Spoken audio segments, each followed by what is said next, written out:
terdapat beberapa masalah ekonomi antara lain pengangguran, kemiskinan, harga, keuntungan, inflasi, hutang, sistem ekonomi, ekonomi politik, kesejahteraan, dan pertumbuhan ekonomi.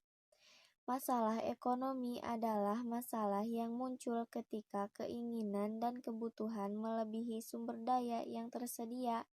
Orang yang memiliki keinginan dan kebutuhan yang tidak terbatas, sementara sumber daya yang tersedia tidak dapat memenuhi kebutuhan tersebut. Maka masalah ekonomi muncul di sana. Tidak mungkin ada ekonomi yang menghasilkan semua barang untuk semua orang, karena tidak ada ekonomi yang memiliki sumber daya tak terbatas. 1.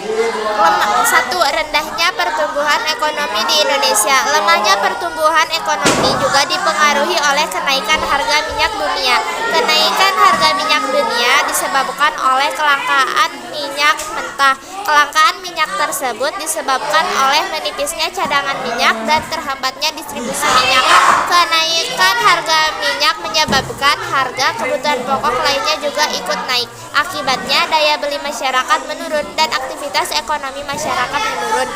2. Defisit anggaran. APBN Indonesia selalu defisit. Defisit adalah ketika anggaran belanja lebih besar dari anggaran pendapatan. Inilah salah satu alasan hutang negara kita terus bertambah. Penyebab utamanya adalah korupsi, praktik pemerintah yang boros, dan subsidi yang tidak dapat sasaran. 3. Pengangguran. Pengangguran disebabkan oleh ketidakseimbangan antara jumlah angka kesempatan kerja. Akibatnya, banyak tenaga kerja yang tidak dapat diserap oleh lapangan kerja sehingga terjadi pengangguran. 4. Masalah pangan.